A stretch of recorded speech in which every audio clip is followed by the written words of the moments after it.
On a tous un peu cette image en tête, hein, un peu angoissante, vous savez? Mhm. La salle de réunion un peu terne, les voisins qu'on fait que croiser, et puis au milieu, le syndic qui a l'air un peu submergé par sa pile de dossiers. L'Assemblée générale de copropriété. Exactement.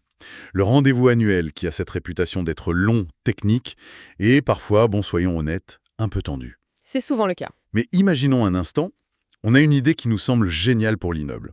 Par exemple, installer des bornes de recharge pour voitures électriques. Très actuel. C'est bon pour la planète, ça valorise le bien, super. Sauf que, comment on passe de l'idée à la prise de courant? C'est toute la question. C'est tout l'enjeu. Aujourd'hui, on va décortiquer ensemble le mode d'emploi de l'AG, mais pas comme une corvée, plutôt comme un jeu de stratégie. J'aime bien l'idée. Et pour nous guider, on a sous les yeux des infographies qui décomposent ça très simplement. On va suivre le parcours de notre projet, là, de borne, d'abord à travers 6 étapes clés, puis on va plonger dans le cœur du réacteur, les fameuses règles de majorité. C'est une excellente façon de voir les choses.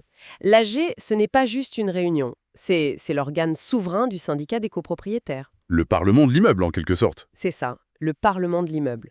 Et comprendre comment ça marche, ce n'est pas de la culture générale, c'est un véritable outil de pouvoir. D'accord. Savoir comment proposer une idée, comment elle doit être votée, comment contester une décision, c'est ce qui fait la différence entre subir la vie de l'immeuble et y participer. Vraiment. Chaque décision, de la couleur du paillasson à la rénovation de la façade, tout passe par là.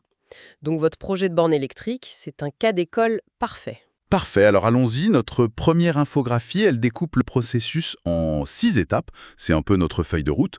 La première étape, c'est l'ordre du jour. La base. Donc pour mes bornes de recharge, ma toute première action, c'est de m'assurer que le sujet soit sur la table. Je ne peux pas arriver le jour J et dire « Au fait, j'ai une super idée Ah non, surtout pas. C'est le piège classique. ». Ah bon? L'adage en AG, c'est pas de point à l'ordre du jour, pas de vote. On peut en discuter en questions diverses, mais aucune décision ne pourra être prise. D'accord. Donc pour votre projet, il faut envoyer une lettre recommandée au syndic bien en amont de l'AG, en lui demandant d'inscrire une résolution précise, idéalement en joignant déjà des devis. C'est le premier mouvement stratégique en fait. C'est exactement ça. Un ordre du jour bien préparé, c'est une AG à moitié gagnée. D'accord. Donc faut anticiper. Une fois que c'est fait, on a les étapes 2 et 3. La convocation et puis l'AG elle-même. La convocation, c'est juste une invitation, non? Quelle importance ça peut avoir? C'est bien plus qu'une invitation, c'est un acte juridique. Ah oui, Elle doit être envoyée au moins 21 jours avant l'AG. Elle doit contenir l'ordre du jour, les devis, les comptes. la moindre erreur. Par exemple, Un délai non respecté, un document manquant, et ça peut rendre la totalité des décisions de l'AG annulables. la totalité en attaque parce qu'il a reçu sa convocation 20 jours avant au lieu de 21. Oh là là. Tout est à refaire. Donc vérifier la convocation, c'est s'assurer que le jeu se déroule selon les règles. C'est fou. Une simple erreur de date peut tout faire capoter. Alors, après la réunion, il y a les 3 dernières étapes. Le procès-verbal, la contestation et l'application des décisions. Le PV, j'imagine, c'est le compte-rendu. Faut vraiment le lire en détail. Ça a l'air terriblement ennuyeux. C'est peut-être ennuyeux, mais c'est le document le plus important. C'est la photo officielle de toutes les décisions. Il doit retranscrire le résultat de chaque vote, mais aussi, et ça c'est crucial, Oui. le nom des copropriétaires qui ont voté contre ou qui se sont abstenus. Pourquoi c'est si important? Parce que seuls ces copropriétaires-là et les absents ont le droit de contester une décision en justice. C'est l'étape 5. D'accord, je vois. On a 2 mois après la réception du PV pour le faire. Donc si le vote sur vos bornes a été mal retranscrit ou si une décision illégale a été prise, c'est ce document qui est votre seule preuve. Donc le lire, c'est un peu vérifier que le score du match a été bien enregistré. C'est une bonne image, oui. Je comprends mieux. Ce n'est pas de la bureaucratie pour le plaisir. Chaque étape est une sorte de filet de sécurité. Le processus est clair, presque un rituel. Mais alors, arrivons au cœur de la bataille, le vote. Le moment clé. Mon projet est à l'ordre du jour, tout le monde a été bien convoqué, la réunion a lieu. Comment on décide? On pourrait croire qu'il suffit d'avoir plus de oui que de non. Mais notre deuxième infographie montre que c'est beaucoup plus subtil. Et heureusement. Ah oui, Oui, c'est le génie du système. La loi a compris que toutes les décisions n'avaient pas le même poids. On ne peut pas exiger le même accord pour changer les ampoules du couloir que pour vendre une partie de l'immeuble. c'est logique. Plus la décision est lourde de conséquences pour le portefeuille ou les droits, plus le consensus exigé est fort. C'est une protection en fait. D'accord, alors décomposons ça. Le premier niveau, le plus simple, c'est la majorité simple de l'article 24. Le tableau dit que c'est pour la gestion courante. C'est la majorité facile. Exactement. C'est la majorité des présents est représentée. On ne compte que les gens qui sont là, physiquement ou avec un pouvoir, on prend leur voix et il faut que le oui l'emporte. Et les absents? Les abstentions? On les ignore complètement, c'est fait pour que la vie de l'immeuble ne soit pas paralysée.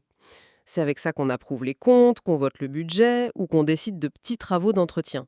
Comme repeindre la porte du garage. Voilà. Attendez, ça me fait penser à un truc.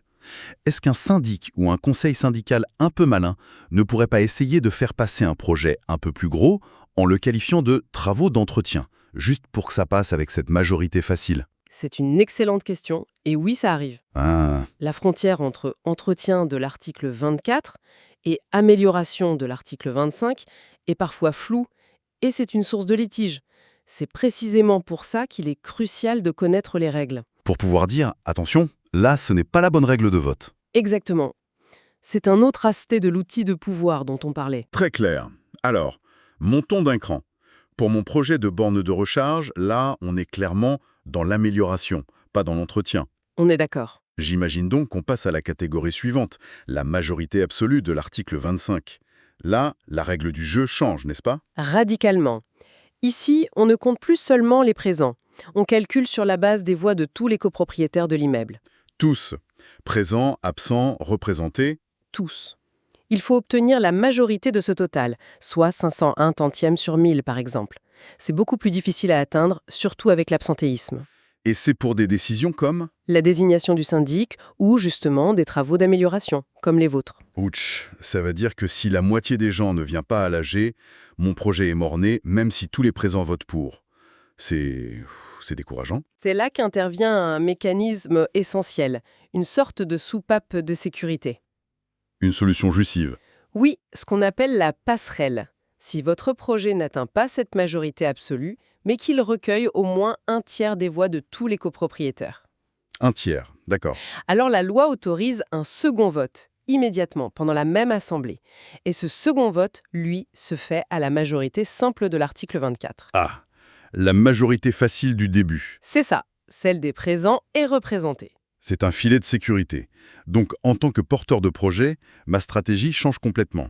Mon objectif numéro 1, c'est la majorité absolue, Bien sûr, mais mon objectif minimum vital, c'est d'atteindre ce fameux tiers des voix pour m'offrir une seconde chance. voilà. Ça veut dire qu'il faut mobiliser les voisins en amont, s'assurer d'avoir des pouvoirs. On est vraiment dans la stratégie politique, en fait. C'est exactement ça. Il faut compter ses troupes avant la bataille. Ne pas connaître cette passerelle, c'est risquer de voir un bon projet, soutenu par les présents, rejeté à cause des absents. Bon, ça me rassure un peu pour mes bornes. Mais en regardant le tableau, je vois qu'il est encore plus compliqué. La double majorité de l'article 26. Rien que le nom est intimidant. On dirait qu'il faut une double clé pour ouvrir la porte. C'est une très bonne image. Il faut bien 2 clés et il faut les tourner en même temps. C'est-à-dire, Première clé, il faut la majorité en nombre de tous les copropriétaires. C'est le principe une personne égale une voix. d'accord. Et la deuxième, Deuxième clé, ce groupe majoritaire doit en plus représenter au moins les 2 tiers des voix, des tantièmes, de toute la copropriété. et le but de ça, C'est d'éviter qu'un seul gros propriétaire, qui aurait 51% des tantièmes, n'impose sa volonté à 20 autres petits propriétaires. Il faut une majorité de tête et une majorité de capital. Et j'imagine que les décisions qui exigent ça sont exceptionnelles. Le tableau cite la modification du règlement de copropriété, Oui. la vente d'une partie commune ou la suppression du poste de gardien. Ce sont des décisions qui changent l'ADN de l'immeuble. Précisément. Elle modifie soit les règles du jeu pour tout le monde, soit le patrimoine commun. C'est un verrou de haute sécurité pour les décisions les plus structurantes. Et on arrive au sommet de la pyramide, le boss final, l'unanimité. Le Graal. là, pas de surprise, le nom dit tout. Il faut que 100% des copropriétaires, sans aucune exception, disent oui. Exactement. Un seul vote contre ou même un seul absent qui n'a pas donné de pouvoir et tout est bloqué. Et pour quel genre de décision a-t-on besoin d'un consensus aussi absolu ? Pour les décisions qui touchent au cœur du droit de propriété de chacun. L'exemple le plus parlant, c'est la modification de la répartition des charges. Ah oui, Imaginez qu'on veuille faire payer plus de charges d'ascenseur aux étages élevés. Ça semble logique, mais si ce n'est pas prévu à l'origine, il faudra l'accord de tout le monde, y compris de ceux qui vont payer plus. ce qui est quasi impossible. En pratique, oui. C'est aussi requis pour vendre l'immeuble en entier ou pour supprimer un équipement essentiel comme un ascenseur. C'est la protection ultime de la minorité. Même si 99% des gens sont d'accord. On ne peut pas imposer à la dernière personne une décision qui dévalue son bien ou augmente ses charges de manière arbitraire. Donc, si on récapitule, pour faire passer une idée, comme mes bornes, je dois d'abord l'inscrire à l'ordre du jour. C'est la base.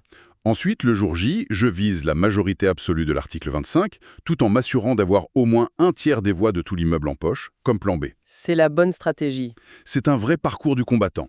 Mais en connaissant le terrain et les règles, ça devient un défi stratégique. Plutôt qu'une montagne insurmontable. C'est ça. Comprendre la différence entre la majorité simple pour le quotidien, l'absolu pour les projets, la double pour les révolutions et l'unanimité pour l'intouchable. C'est vraiment la clé. Vous avez tout résumé, et j'ajouterais que c'est un outil qui fonctionne dans les deux sens. Comment ça? Un outil défensif. Ah, pour se protéger. Oui. Si un projet de travaux pharaonique qui vous semble inutile est proposé, connaître ces règles vous donne les armes pour vérifier si la procédure est respectée, si la bonne majorité est appliquée, et si besoin, pour organiser la résistance et bloquer légalement. D'accord, je vois. C'est ce savoir qui transforme un habitant qui paie ses charges en un copropriétaire acteur, qui protège son patrimoine et qui façonne son lieu de vie. C'est beaucoup plus clair. Et pour laisser nos auditeurs réfléchir, voici une question qui découle de ce qu'on vient de dire sur ce fameux boss final. L'unanimité. L'unanimité, oui. C'est une protection absolue du droit individuel. Mais que se passe-t-il quand elle se heurte à l'intérêt collectif, ou même à une obligation légale? C'est une bonne question. Par exemple, si la loi impose l'individualisation des frais de chauffage, ce qui implique de modifier la répartition des charges, comment une copropriété peut-elle s'y conformer si un seul propriétaire refuse par principe et bloque le vote? Et il en a le droit, grâce à la règle de l'unanimité. Exactement. Cela pose la question fascinante et complexe de l'équilibre entre l'intérêt général et le droit de chacun de dire non.